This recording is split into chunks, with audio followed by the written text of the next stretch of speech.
ও তো বাজারের মেয়েও না আমার কাছে। ফালতু মেয়ে, বীজ।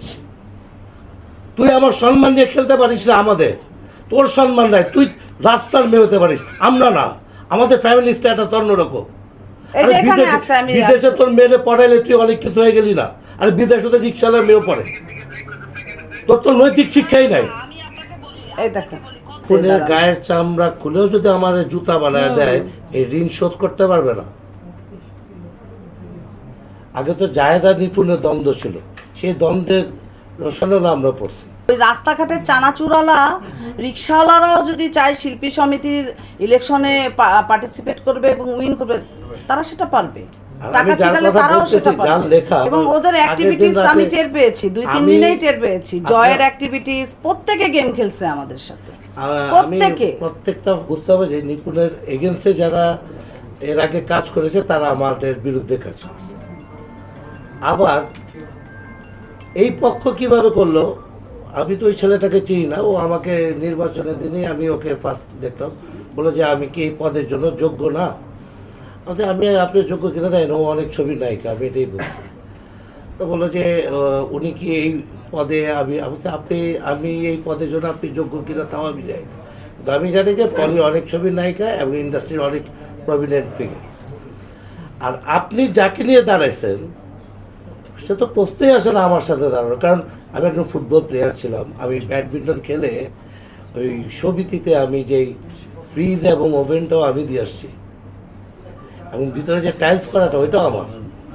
তো ও তো মানে কোনো আপনি ওকে কখনোই আমার কাছে দাঁড় করাতে পারেন না, এবং নিপুণ হচ্ছে তাকে দাঁড় করেছে। এবং এটা তো আমি অনেকে বলছে যে জাস্ট আমার এখানে একটা মোবাইলে আছে, আমেরিকা থেকে ফোন আসছে, অনেক ধরনের মেসেজ আসছে, আমি কারোর নাম বললাম না।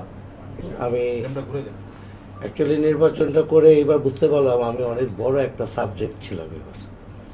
কারণ শখের করা হয়েছে, আমি ওই আসতেও কাটছে, যাইতেও কাটছে। একদিকে হচ্ছে অনেক বড় বড় ফিগারও আমাদের, যেহেতু আমরা আগে নিপুণের প্যানেলে কাজ করেছিলাম 2 বার, আমারটা একদম ওপেন ছিল, ও তো ছিলই, আরেকটা ছেলে ছিল জাদু আচার, আমরা 3 জনই কিন্তু প্যানেল থেকে পরাজিত। তাহলে তো অনেক ফোন আসছে যারা বলছে যে এই এই এই ভোটে ভোট দিবা, আমরা পাস করব, দেন তোমাদেরকে ক্যাশ দেওয়া হবে। এটা আমার কাছে আমার মোবাইলে এই লেখাটা আছে। মানে যদি ভোটের পরে স্ক্রিনশটও দেখাতে পারে কিংবা তারা পাস করে, এরকমও ছিল। যদি পাস করে তারপরেও টাকা পাবে তারা, তাহলে একটা প্রকৃত শিল্পী কিভাবে এখানে জিতবে? এটা শুধু ওরার আমার মধ্যেই এখন তো দেখছি যে এখানে ইজ এ বিগ শট। তার মেসেজ আমার মোবাইলে যে আপনাকে হারানো হচ্ছে টাকার কারণে এই ইয়েতে। কিন্তু সে প্রথমে বলতেই চায়, আমারও এটা সন্দেহ আছে যে প্যানেল ভোট। কারণ জয়কে আমি একটু আগে বলছি, জয় যদি লাস্ট ও আমাকে বলছে যে এই 65 গতবার ছিল, এবার হচ্ছে আমার 95 ও চেয়ার্স করতেছে, এগুলো আমার ভোট। তা আমি সকালবেলায় যে জয়কে বলছি সবার চেয়ারে এরকম চেঞ্জ কেন, কি কোনো কিছু হয়েছে নাকি? তো জয় বললো যে কই না তো। আমি বলছি হ্যাঁ, আমার মনে হয় মানে যারা আগের দিন আমরা একসাথে চাইনিজ খেলাম তাদেরকে সবাইকে বললাম যে ভাই আমার কাছে আপনাদের কথায় এবং আশ্বাসে মনে হচ্ছে, বিলিভ মি, এটা আমি বলছি, আমি সবাইকে বলছি, আপনি অনেকের জিজ্ঞেস করেন। আমি বলছি যে আমার এগেন্সে যদি ভোট পায় 33 থেকে 44, যেভাবে আপনারা আমাকে আশ্বাস দিচ্ছেন, তো সেইখানে আমি এটা পাবো, আমার এগেন্সে ওই ছেলে পাবে 82 ভোট, ডান্সের ছেলেটা, আর ও পাশে 260, ইম্পসিবল। আমি আবার চ্যালেঞ্জ করি, আপনার বিষয়টা তো এখানে আছে, এখানে আমি আবার চ্যালেঞ্জ করলাম, রেকর্ডে আছে, আমার এগেইনস্টে যদি এত ভোট রেকর্ড আছে, তো যদি ফেয়ার ভাবে নির্বাচনে ও পাবে না, আমি জানি, রেকর্ড আছে আমার কাছে।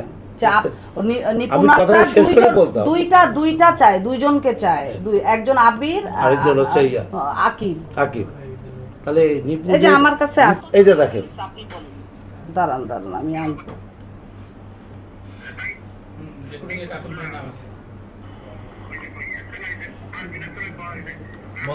এইখানে যদি আপনাদেরকে জেসমিন আক্তারও নেতৃত্ব দিছে, জেসমিন আক্তারও বলছে, মানে নিপুণের একটাই কথা, পলিকে করাইতে হবে। আর হচ্ছে মানে আমি মেইন। আচ্ছা, ইলেকশনের দিন কি আপনাদের টাকা দিছে?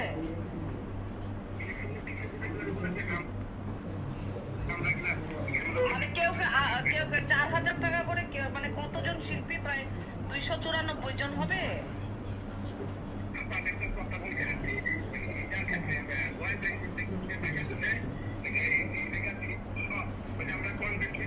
হ্যাঁ, মানে এই আমাকে ফেল করানো হয়েছে টোটাল টাকার বিনিময়ে, তাই তো? এটা কি নাচের মেয়েদেরও করছে? নাচের মেয়েদেরও টাকা দিচ্ছে না? হ্যাঁ, এবং সমস্ত টাকা দেওয়া হয়েছে নিপুণ আক্তারের হাত দিয়ে। না, বলবো না, নিপুণ আক্তারের হাত দিয়ে সমস্ত দিচ্ছে না? আমি জানি। আচ্ছা বলে আমি শেষ করে দিই। আমার এগেনস্টে অমর সানিও কাজ করছে, এটার প্রমাণ আমার কাছে আছে। তাহলে বুঝতে হবে আমি একটা বিশাল ফিগার, কারণ এত বড় বড় ফিগার যত কাজ করছে, নিপুণ করছে, আমেরিকাতে কাজ করছে, আরো অনেক আমাদের এলাকার সবাই মিলে টাকাও কাজ করছে। যেমন মানে আমাকে আর ওকে হারাইতে হবে এনি হাউ, যে কোনোভাবে। ওরটা তো হারছে, ও হচ্ছে ওই পদে দাঁড়িয়েছে। আচ্ছা, আমার প্রশ্ন হচ্ছে এখন আমার দেশবাসীর কাছে প্রশ্ন, এবং আমি যেহেতু একজন চলচ্চিত্রের শিল্পী, প্রমিনেন্ট শিল্পী, আমার বেসিক আছে, আমি অনেক ছবির নায়িকা। আমার একটাই দাবি, সেটা হচ্ছে চলচ্চিত্র শিল্পী সমিতি, এখানে কারা শিল্পী? এখানে বাংলাদেশের আলমগীর ভাই থেকে আরম্ভ করে উজ্জ্বল ভাই, রাজ্জাক ভাই, সবাই এখানে শিল্পী, বাপ্পারাজ ভাই, যারা এখানে তো অনেক অনেক কিংবদন্তিরা এখানে সদস্য। তো এইরকম একটা জায়গায় সদস্য যে এত এত এত Sucharita madam, Rozina madam, Shabana madam, Bobita madam, Champa madam, Suchanda madam, তারপরে ধরেন পূর্ণিমা, শাবনুর, পপি, মৌসুমি, ওমর সানি, তারপরে অমিত হাসান, আমিন খান, এমন কোনো বড় বড় আর্টিস্ট নাই এখানে সদস্য না। তাহলে এই সদস্যদের, তারাও ভোট দিবে, তাদের ভোটের কোনো গ্রহণযোগ্যতা হবে না। এখানে প্রমিনেন্ট শিল্পীরা যদি ইলেকশন করতে আসে, তাদের ভোট নির্ধারণ হবে, চেয়ার নির্ধারণ হবে। এইসব ফাইটার আর এইসব নাচের যাদের কোনো বেস নেই, যাদের কোনো আমরা চিনি না, তাদেরই কারণে দুইটা প্যানেল বলছি, দুইটা প্যানেলের স্বার্থে যাদের এই যে অলিখিত চিনি না এদেরকে শিল্পী বানিয়েছে, তাদের হাতে নির্ধারণ হবে। এখান থেকে আমরা মুক্ত হতে চাই। এরকম ইলেকশন আমরা চাই না, যেখানে শিল্পীর কোনো পরিচয় নাই, পরিচয়হীন শিল্পীরা এখানের চেয়ারের সদস্যদের নির্ধারণ করবে। নিপুণ যৌথভাবে কাজ করে না, সবাই আলাদা আলাদাভাবেই করছে, এবং এটা প্রমাণ আছে আমার কাছে।